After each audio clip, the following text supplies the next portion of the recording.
warahmatullahi wabarakatuh. Perkenalkan, nama saya Rizpianti, mahasiswi Universitas Surya Kencana Cianjur, program studi Teknik Informatika, yang saat ini sedang melaksanakan MBKM, Merdeka Belajar Kampus Merdeka, yaitu pertukaran mahasiswa dengan Fakultas Hukum Universitas Surya Kencana Cianjur. Di video kali ini saya akan mereview materi hukum pidana lanjut yang telah disampaikan oleh Ibu Profesor Dr. Hajah Heni Nuraini SHMH beserta asistennya Bapak Dr. M. Rendi Adidayandi SHMH. Di pertemuan kali ini kita akan membahas mengenai bab 1, bab 2, dan bab 3. Untuk bab 1 yaitu ada percobaan, pogging atau attempt. Nah, pengertian atau definisi dari percobaan itu sendiri tidak diatur dalam KUHP, tetapi dalam KUHP hanya ada batasan yang menentukan kapan ada percobaan dan menentukan syarat-syaratnya saja. Yaitu seperti diatur dalam pasal 53 dan 54 KUHP. Nah, di dalam ajaran percobaan hanya diatur dalam 2 pasal dalam undang-undang, yaitu bab 4 pasal 53 sampai 54. Nah, di pasal 53 ada 4 ayat. Yang pertama, mencoba melakukan kejahatan pidana jika niat untuk itu telah ternyata dari adanya permulaan pelaksanaan, dan tidak selesainya pelaksana itu bukan semata-mata disebabkan karena kehendaknya sendiri. Dan yang kedua, maksimum pidana pokok terhadap kejahatan dalam hal percobaan dikurangi sepertiganya. Yang ketiga, jika kejahatan diancam dengan pidana mati atau pidana penjara seumur hidup, dijatuhkan pidana penjara paling lama 15 tahun.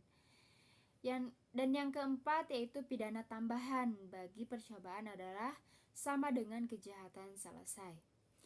Di pasal 54 KUHP yaitu mencoba melakukan pelanggaran tidak dipidana. Nah, sehingga perbedaan antara pasal 53 dan 54 ini yaitu jika pasal 53 itu dipidana jika melakukan kejahatan, sedangkan 54 itu mencoba melakukan pelanggaran itu tidak dipidana. Nah, berdasarkan kedua pasal tersebut, percobaan adalah suatu perbuatan yang dilakukan seseorang dengan niat yang jahat.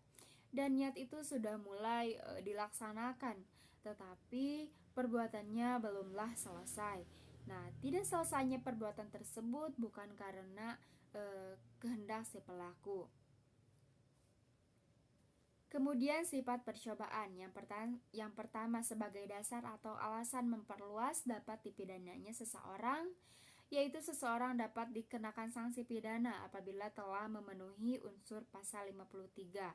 Jadi sifat pasal 53 mengenai percobaan dipandang sebagai memperluas dapat dipidananya orang dan bukan memperluas rumusan delik. Kemudian yang kedua, sebagai dasar atau alasan memperluas dapat dipidananya perbuatan, yaitu bahwa tindak pidana percobaan merupakan satu tindak pidana yang bulat dan lengkap. Kemudian dasar-dasar yang patut dipidananya percobaan adanya teori subjektif dan teori objektif. Teori subjektif menurut teori ini dasar patut dipidananya percobaan terletak pada sikap batin atau watak yang berbahaya dari diri si pelaku. Sedangkan teori objektif menurut teori ini adalah dasar patut dipidananya percobaan terletak pada sifat berbahayanya perbuatan yang dilakukan oleh si pelaku. Teori objektif ini terdiri atas 2, yaitu objektif formal atau formal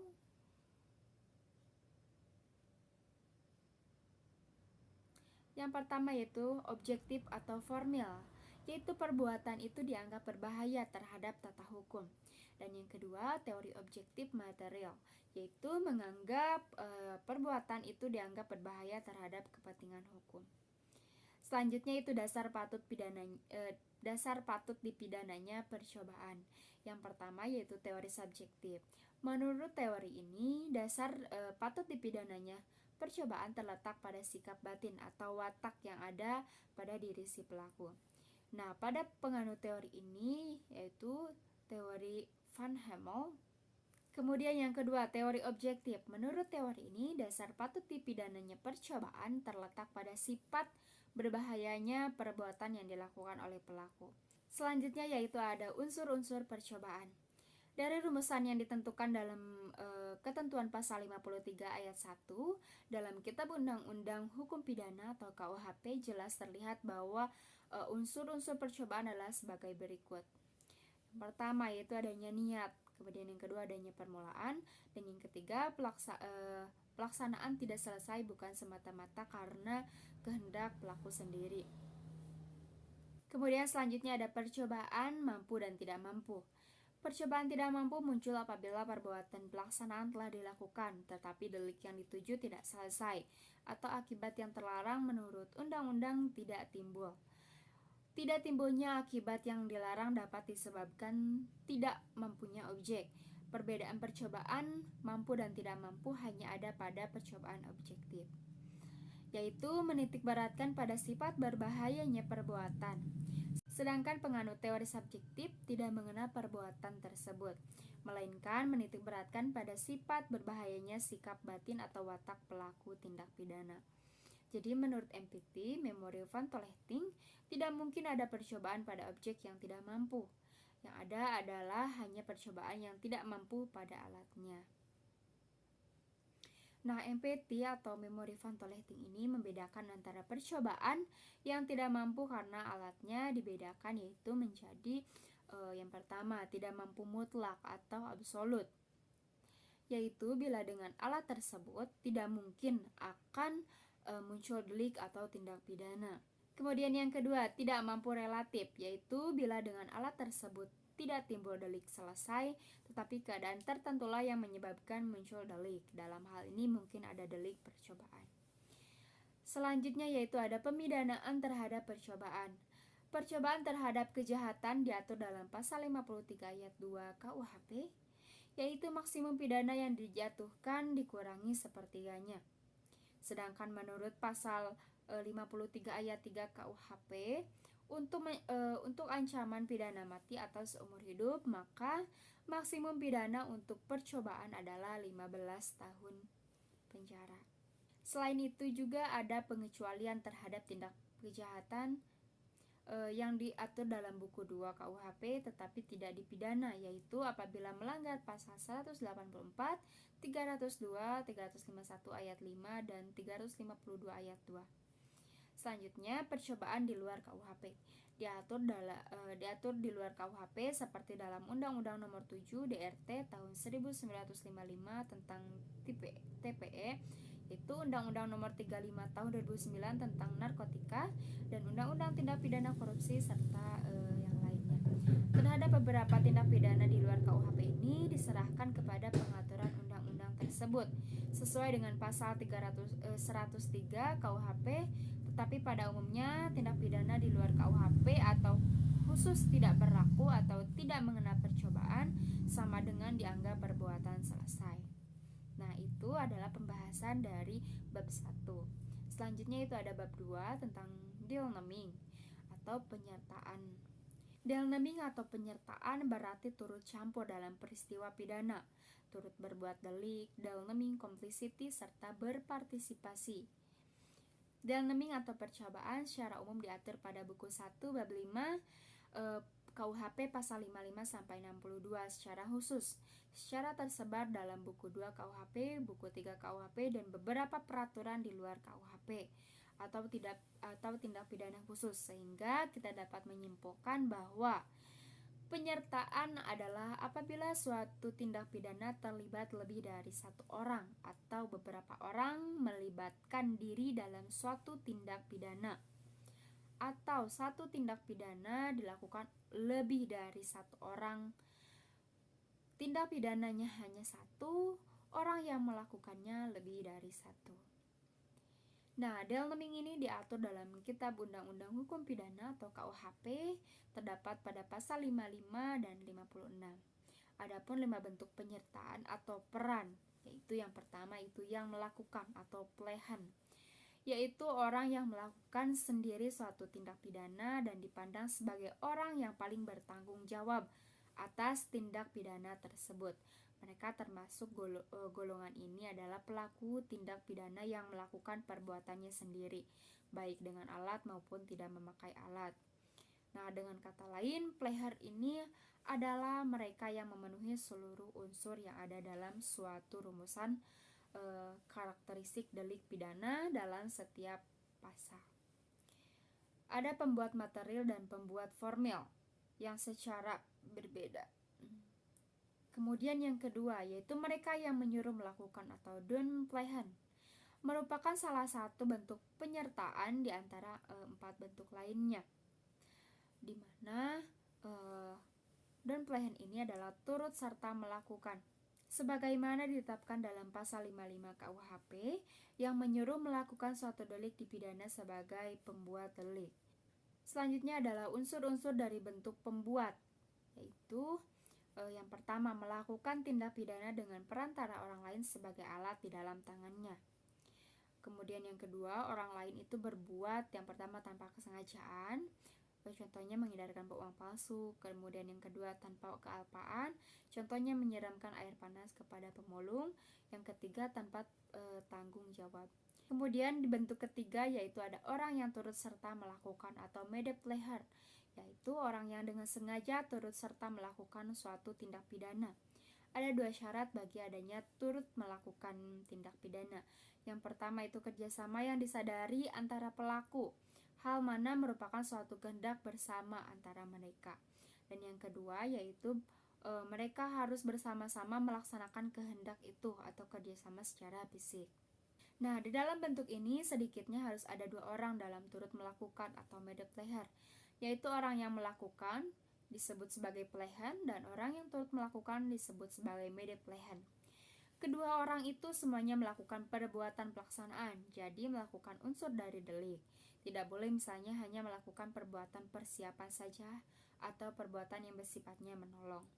Sebab jika demikian maka orang yang menolong itu tidak masuk orang yang turut melakukan.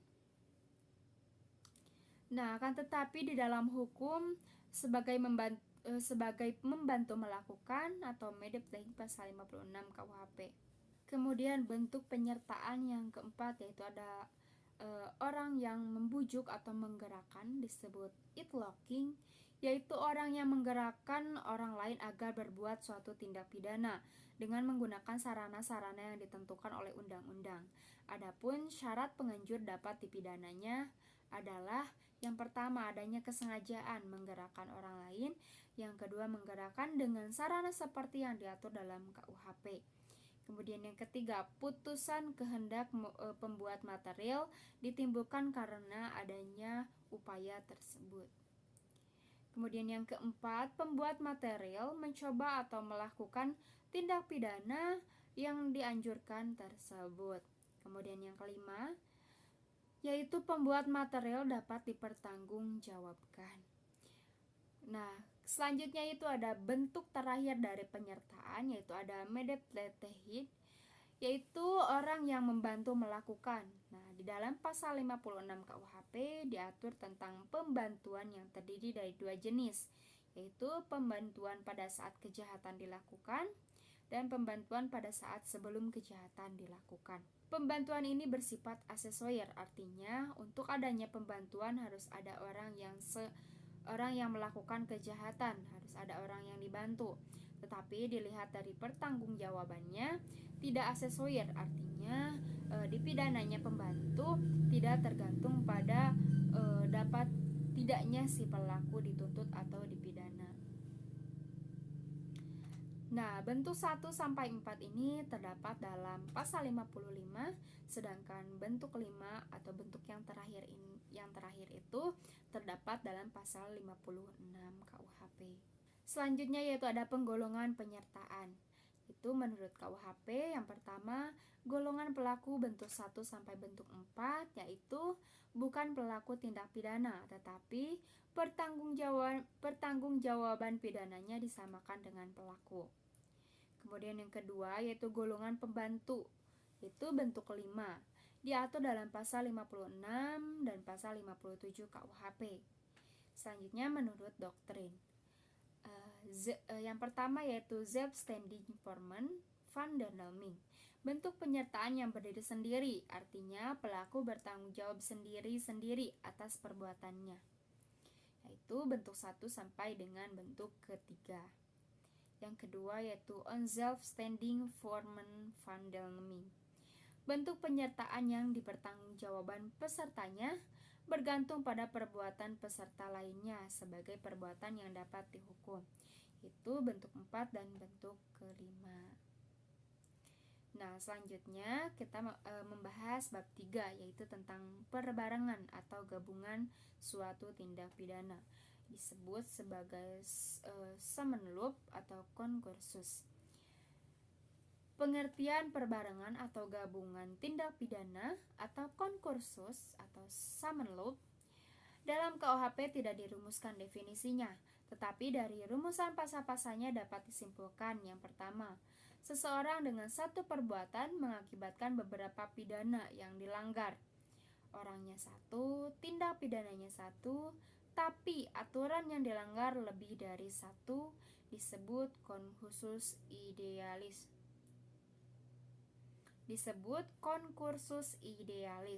Atau seseorang dengan beberapa perbuatan mengakibatkan beberapa aturan pidana dilanggar. Kemudian selanjutnya pengaturan perbarengan. Di dalam KUHP mengatur perbarengan pidana pada buku 1 KUHP bab 4 pasal 63 sampai 71. Yang pertama, perbarengan peraturan atau concursus idealis diatur dalam pasal 63 KUHP. Yang kedua, perbuatan berlanjut atau forgets handling diatur dalam pasal 64 KUHP. Yang ketiga, perbarengan perbuatan atau concursus realis diatur dalam pasal 65 sampai 71 KUHP. Selanjutnya yaitu ada sistem pemidanaan. Yang pertama, concursus idealis. Concursus idealis ini diatur dalam pasal 63 ayat 1 KUHP yang berbunyi yaitu bila suatu tindak pidana masuk ke dalam lebih dari satu aturan pidana, maka yang dikenakannya salah satu di antara aturan-aturan itu. Bila pidananya berbeda-beda, maka yang dikenakan adalah yang ancaman pidana pokok yang paling kuat. Nah, sistem pemberian pidana yang dipakai adalah sistem absorpsi murni atau hisapan murni. Artinya, pidana ringan dihisap oleh pidana yang berat, atau pidana berat menghisap pidana ringan. Dengan kata lain, hanya dikenakan pidana pokok yang terberat. Kemudian yang kedua, perbuatan berlanjut diatur dalam pasal 64 KUHP. Menurut pasal 64 ayat 1 berlaku sistem absorpsi, yaitu hanya dikenakan satu aturan pidana, dan jika berbeda-beda dikenakan ketentuan yang memuat ancaman hukum pidana pokok yang terberat. Kemudian di pasal 64 ayat 2 merupakan aturan khusus dalam pemalsuan dan perusakan mata uang. Pasal 64 ayat 3 merupakan ketentuan khusus dalam hal kejahatan-kejahatan yang ringan yang merupakan perbuatan berlanjut. Apabila seseorang melakukan beberapa perbuatan atau kejahatan atau pelanggaran dan perbuatan itu ada hubungan sedemikian rupa sehingga harus dipandang sebagai satu perbuatan yang berlanjut. Dalam MVT atau Memory Van Tolchting, kriteria perbuatan-perbuatan itu ada hubungannya sedemikian rupa sehingga dipandang sebagai satu perbuatan berlanjut. Yaitu yang pertama harus ada satu niat, kehendak atau keputusan. Yang kedua, perbuatan-perbuatannya harus sama atau sama macamnya. Yang kedua, tenggang waktu di antara perbuatan-perbuatan itu tidaklah terlalu lama. Sistem pemberian pidana bagi perbuatan berlanjut menggunakan sistem absorpsi, yaitu hanya dikenakan satu aturan pidana tersebut, dan bila mana berbeda-beda, maka dikenakan ketentuan yang memuat pidana pokok yang terberatnya saja. Kemudian yang ketiga, concursus realis atau gabungan beberapa perbuatan. Diatur dalam pasal 65 sampai 71 KUHP yang berbunyi terjadi apabila seseorang melakukan beberapa perbuatan dan masing-masing perbuatan itu berdiri sendiri sebagai suatu tindak pidana atau tidak perlu sejenis atau tidak perlu berhubungan. Ada beberapa sistem pemberian pidana bagi concursus realis ini, yaitu yang pertama, pidana pokok sejenis apabila berupa kejahatan yang diancam dengan pidana pokok sejenis, maka hanya dikenakan satu pidana dengan ketentuan bahwa jumlah maksimum pidana tidak boleh melebihi dari maksimum terberat ditambah sepertiga. Selanjutnya yaitu ada sistem pemberian pidana bagi concursus realis, yaitu ada dua jenis. Yang pertama yaitu pidana pokok sejenis apabila berupa kejahatan yang diancam dengan pidana pokok sejenis, maka hanya dikenakan satu pidana dengan ketentuan bahwa jumlah maksimum pidana tidak boleh melebihi dari maksimum terberat ditambah sepertiga. Kemudian jenis yang kedua yaitu pidana pokok tidak sejenis apabila berupa kejahatan yang diancam dengan pidana pokok yang tidak sejenis. Maka semua jenis ancaman pidana untuk tiap-tiap kejahatan dijatuhkan, tetapi jumlahnya tidak boleh melebihi maksimum pidana terberat ditambah sepertiga. Mungkin hanya itu saja yang bisa saya sampaikan. Mohon maaf bila ada kesalahan dalam penyampaian. Wabillahi taufiq wal hidayah. Wassalamualaikum warahmatullahi wabarakatuh.